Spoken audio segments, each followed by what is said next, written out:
అందరికీ కళాకారులందరికీ పాదాభివందనం. ఈ ప్రోగ్రాం పాటల పల్లకిలో అనే అద్భుతమైన ఒక తిరుగుబాటు ప్రోగ్రాంను ఈరోజు మా నేర్నాల కిషోర్ ఏర్పాటు చేసినందుకు నిజంగా గర్వపడుతున్నాను. ఇది తెలంగాణ, ఇది తిరుగుబాటునే తన జీవంగా డిఎన్ఏగా ఏర్పాటు చేసుకున్న ప్రాంతం, పోరాటాలకు పురిటిగడ్డ. అలాంటి తెలంగాణలో ఏనాడు స్టేజ్ ఎక్కి నేను ఇది చేశాను అని చెప్పలేదు. కానీ ఈరోజు మా నేర్నాల కిషోర్ వల్ల ఏ పార్టీ ప్రోగ్రాంలో కూడా స్టేజ్ ఎక్కలేదు. మా దర్వెల్లన్నకు తెలుసు, మా ధర్వంజనకు తెలుసు, మా విమలక్కకు తెలుసు, ప్రతి వాళ్లకు తెలుసు. కానీ మా డప్పు స్వామి ఇక్కడే ఉన్నాడు కళ్ళ ముందర, అందరికీ తెలుసు. కానీ ఏ రోజు నేను స్టేజ్ ఎక్కి ఇది చేసినా అని చెప్పలేదు. కానీ ఈరోజు నేర్నాల కిషోర్ అన్న మా లెక్కనే నువ్వు కూడా మౌనంగా ఉంటే ఎట్లనే అన్నాడు. మౌనంగా ఎప్పుడు లేను. యుద్ధంలో ఫిజికల్గా మూమెంట్లలోనే ఉన్నాం. కేసీఆర్ను కానీ శంకర్రావు మీద దాడి కానీ ప్రతి దాంట్లో ఫిజికల్గానే ఉన్నాం. ఈరోజు మీకు ఒక 2-3 విషయాలు చెప్పాలి. నిజంగా తెలంగాణ సాంస్కృతిక సమాఖ్య ఏర్పడితే దానికి మా నేర్నాల కిషోర్ లాంటి వాళ్ళు ఎందరో దాన్ని చైర్మన్షిప్ వస్తుంది అని ఆశించడం మేము. ఎందుకంటే ఎమ్మెల్యే రసమై బాలకృష్ణ అయ్యిండు. ఆ తర్వాత ఈ తెలంగాణను కళాకారులతో ఉర్రూతలూగించిన వాళ్ళు గద్దరన్న తర్వాత వీళ్ళే కదా. వీళ్ళందరూ కలిస్తేనే ఆనాడు తెలంగాణ సాంస్కృతిక సమాఖ్య ఏర్పడింది. ఈరోజు మీకు ఒక ముఖ్య విషయం చెప్పదలుచుకున్నా. నా పేరు రుద్రశంకర్, తెలంగాణ గల్ఫ్ ప్రవాస భారతీయుల సంక్షేమ సంఘం అధ్యక్షుడిని, మరియు 1983లో స్థాపించిన కొమురం భీము స్మారక సమితి రాష్ట్ర అధ్యక్షుడిని. అంటే ఆనాడు ఎవరూ పెట్టని సమయంలో, అసలు టిఆర్ఎస్ అనే పార్టీ పుట్టక ముందే మన కొమురం భీము యొక్క చరిత్ర ప్రపంచానికి తెలియాలి. మా వాళ్ళు పోరాట వీరులు, వీళ్ళ పేర్లు మాత్రమే ఆంధ్ర సినిమా చరిత్రలో కానీ ఆంధ్ర సినిమా ఫీల్డ్లో ఎక్కడ చెప్పబడతలేవు. మన వీరుల పేర్లు రావాలి బయటకు అని 18-20 ఏళ్ల వయసులో నేను స్థాపించుకున్నా. అయితే తెలంగాణ సాంస్కృతిక సమాఖ్య మీ కళాకారులు తెలంగాణ ఎట్లా వస్తుంది అని గద్దరన్నతో నేను నడిచిన 25-28 సంవత్సరాల సుదీర్ఘ యాత్రలో రోజు ఆయన పక్కన ఉండి ఎన్నో ప్రోగ్రాంలలో పాల్గొన్న నేను. అంతేకాదు, నేను పనిచేస్తూ హైదరాబాద్లో అప్పుడప్పుడే ఎదుగుతున్న కొంత ఆ ఎదుగుతున్న దాంట్లో దాదాపు 50% నుంచి 70% నేను కళాకారులకి పెట్టిన అంటే బహుశా మీరు నమ్మకపోవచ్చు. ఇదొక సత్యం, ఇదొక నిజం. ఆ సత్యం మా తమ్ముడు నేర్నాల కిషోర్ యొక్క భార్య రమాదేవి పాటలు వినని పూజ ఉండదు, వినని గుడి ఉండదు. పూజారులు బ్రాహ్మణుల స్తోత్రాలు పాడరో వింటారో వినరో ప్రజలు.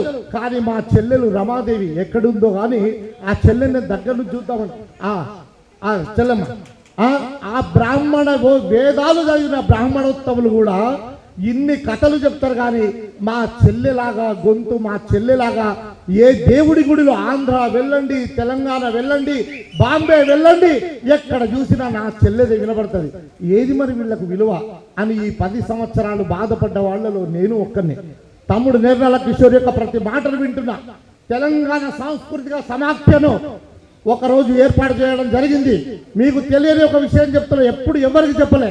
నా ఇంట్లో గద్దరన్న, నేను, గూడాంజయ్య కేవలం ముగ్గురమే కలిసి తెలంగాణ రావాలంటే, తెలంగాణ సాయుధ పోరాటం కంటే బలమైన తెలంగాణ కళాకారుల బిడ్డల గొంతు ఆ పాట ద్వారానే ఒక తిరుగుబాటును సృష్టించగలుగుతారు.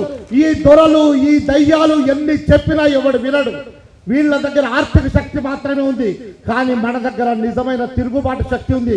మన దగ్గర నిజమైన తిరుగుబాటే కాదు, విప్లవ శక్తులు ఉన్నాయి. ఆ విప్లవ శక్తులలో పనిచేసిన నా చెల్లెళ్ళు, నా తమ్ముళ్ళు, వీళ్ళందరినీ ఒక్కచోటికి తెస్తే ఈ ఆంధ్ర మొత్తాన్ని తరిమి కొట్టచ్చు. వాళ్లే భావజాలాన్ని ప్రపంచ వ్యాప్తం చేస్తారు, ఆ భావజాలాన్ని నింపుతారు. తెలియని ప్రజలకు వాళ్ళ పల్లె భాషలో, మా జానపద భాషలో వాళ్ళు ఆ ప్రజలను ఆ తెలంగాణ వైపు తిప్పుతారు అని ఆనాడు కొన్ని రోజులు, కొన్ని గంటలు నా ఇంట్లోనే చర్చలు జరిగినాయి. నా ఇల్లు బర్కత్పురాలో ఇక్కడనే చిన్నగా కిరాయకున్నా, అక్కడ జరిగేది. మా డప్పు రమేష్ అన్న అందులో ఒక ముఖ్యమైన పాత్రధారుడు. డప్పు రమేష్ అన్న కూడా ఇది ఆనాడు మరి తెలంగాణ సాంస్కృతిక సమాఖ్య ఏర్పాటు చేసి దానికి వ్యవస్థాపక జనరల్ సెక్రటరీగా మన గూడ అంజనం చేసిన విషయం మీకు తెలుసు. కానీ జరిగింది నిజంగా అయితే నా ఇంట్లో. తర్వాత ఇందిరా ప్రియదర్శిని ఆడిటోరియంలో భారీ ఎత్తున గద్దరన్న ఆధ్వర్యంలో జరిగింది, మీకు తెలుసు. గద్దరన్న ఆధ్వర్యంలో ఇది నిర్మాణం, దీనికి వ్యూహం, రచయితల్లో నేను ఒకటిని అని ఇవాళ సగర్వంగా మీ ముందు చెప్పుకుంటున్నా. ఏ ప్రభుత్వానికి కానీ ఎవడి కాళ్ళ దగ్గరికి పోయి కానీ చెప్పలేదు. 10 ఏళ్ళు మిమ్మల్ని గుర్తించని ప్రభుత్వాన్ని నేను గుర్తించలే ఒక్కరోజు కూడా. ఆ తర్వాత అదే రసమై బాలకిషన్ను, మన తేలు విజయాన్ని, వీళ్ళందరినీ దుబాయ్ తీసుకెళ్లి వీళ్ళ ద్వారా అక్కడ దుబాయ్లో Telangana cultural association and welfare association అని పెట్టించింది కూడా నేనే అని మీకు సవినంగా మనవి చేస్తున్నా. 10,000 మందితో ప్రపంచంలో ఎక్కడ జరగని ఒక బహిరంగ సభను ఇంటి ఆడిటోరియంలో పెట్టించి ఆనాడు ప్రపంచ వ్యాప్తం తెలంగాణ ఉద్యమాన్ని చేసింది కూడా మీ కళాకారుడే అని పాదాభివందనం చేస్తూ చెప్తున్నా. బహుశా అందరూ ఉండకపోవచ్చు, అందరూ తీసుకెళ్ళలేకపోవచ్చు నేను, కానీ తెలంగాణ ఉద్యమ సమయంలో చేసింది ఇది. ఆ తర్వాత తెలంగాణ గల్ఫ్ కార్మికుల విషయంలో తెలంగాణ గల్ఫ్ తమ్ముడు చెప్పిండు ఇప్పుడే నిర్మల కిషోర్, ఎన్నో శవాలను నాకున్న దాంట్లో దాదాపు కొన్ని 100 శవాలను నా కష్టార్జితంతో ₹1 కూడా చందా వసూలు చేయకుండా ఆ శవాలను పంపిస్తూ దాన్ని ఉద్యమ రూపంలో తెలంగాణలో నా బిడ్డలు 1000 మంది అక్కడ చనిపోతుంటే భారతదేశం నుండి ఎవడు మాట్లాడడం లేదేందిరా అని ఒక్కరోజు 5 శవాలను తీసుకొచ్చి ట్యాంక్ బండ్ మీద వైఎస్ రాజశేఖర రెడ్డికి అడ్డంగా పడుకోబెట్టింది కూడా నేనే అని గర్వంగా చెప్తున్నాను. కానీ దానికి గుర్తింపు తెచ్చింది ఈ పేద కళాకారులని మళ్ళీ గర్వంగా చెప్తున్నా. మీ పుణ్యమే ఈ రోజు 18 లక్షల మంది గల్ఫ్ కార్మికులకు 10 సంవత్సరాలు మోసం చేసిన కేసీఆర్ ను గద్దె దించడానికి మళ్ళీ కొన్ని కోట్ల రూపాయలు కూడా ఖర్చు పెట్టింది మేమే అని మళ్ళీ గర్వంగా చెప్తున్నా మీకు. అంతేకాదు ఎవడైతే మన వాళ్ళని గుర్తించడో వాడు వీడైనా వాడైనా ఎవడైనా వాని మీద తిరుగుబాటు మనం చేయాల్సిందే, ఎవరికి తల వంచాల్సిన పని లేదు. మళ్ళీ చెప్తున్నా, ఆ 18 లక్షల మంది గల్ఫ్ కార్మికులకు ఈ రోజు రేవంత్ రెడ్డి గవర్నమెంట్ నిజంగా చెప్తున్నా, నేను ఈ సభాముఖంగా రేవంత్ రెడ్డి ప్రభుత్వానికి కృతజ్ఞతలు తెలియజేస్తున్నా. ఎందుకంటే 10 సంవత్సరాలు జై తెలంగాణ అన్నోడు, తెలంగాణ కోసమే పుట్టిన అన్నోడు, త్యాగాలు చేస్తామన్నోడు, వాడి ఇంట్లోని ఒక్కడు కూడా త్యాగం చేయలేదు, వాడి ఇంట్లో ఎవడు చావలేదు. చచ్చింది నా పేద బిడ్డలే, చచ్చింది నా పేద కళాకారులే, తర్వాత చంపింది కూడా నా పేద బిడ్డలే. ఆ తెలంగాణ కళాకారుల వల్లనే ఆ తెలంగాణ వచ్చింది. 18 లక్షల మంది గల్ఫ్ కార్మికులకు ఈ రోజు రేవంత్ రెడ్డి ప్రభుత్వం 5 లక్షల రూపాయల ఎక్స్గ్రేషియా ప్రకటించడమే కాదు, జీవో కూడా వచ్చింది. మొన్న 17 మందికి 5 లక్షల రూపాయలు చొప్పున ఇవ్వడం కూడా జరిగింది. ఇది కేవలం తెలంగాణ కళాకారులు తెలంగాణ శవాలను తీసుకొని, బిడ్డల శవాలను తీసుకొని నేను శవయాత్రలు చేస్తుంటే శవయాత్రల ముందు ఏడుస్తూ పాటలు పాడిన ఈ కళాకారులది ఆ విజయం నాది కాదు. 28 సంవత్సరాల పోరాటం అది. ఒక రోజు కాదు, 2 రోజులు కాదు, గల్ఫ్ కార్మికుల పోరాటం.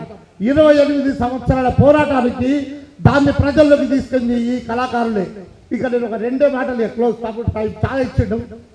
ఇక నేను తర్వాత అనుకున్నా, కళాకారుడా పేర్లు చెప్పను కానీ డప్పు రమేశ్వరుని తీసుకొని గోదావరి కని పోయి, ఓ కళాకారుడా నీ పాటల్ని వేరే వాళ్ళు అమ్ముకుంటున్నారు, నీ పాటల్ని ప్రొడ్యూసర్స్గా మారి వాళ్ళు సొమ్ము చేసుకుంటున్నారు.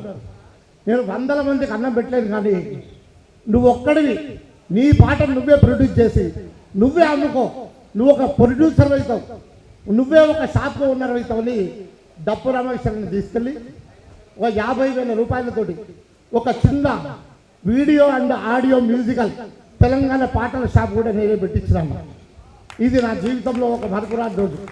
నేను మనసులో అనుకున్నా, ఇట్లా ఒక్కరికి కాదు మీ అందరి దీవెనల వల్ల చాలా మందికి చేసిన ఆ పేర్లు చెప్పుకుంటే ఉపయోగం లేదు. దయచేసి మీ అందరి ఆశీర్వాదంతో బస్ దీవించండి. పని చేస్తూనే ఉంటా, ఎదుగుతూనే ఉంటా, చేతులైనప్పుడు సహాయం చేస్తూనే ఉంటా. జై తెలంగాణ, జై తెలంగాణ కళాకారుల ఐక్యత, పోరాటమే మన ఊపిరి. రాజ్యంలో ఎవడున్నా ఎవడు తప్పు చేసినా వారిని ఎదిరించడానికి ఎప్పటికీ గొంతు కలుపుతూనే ఉంటాం. అదే జై తెలంగాణ.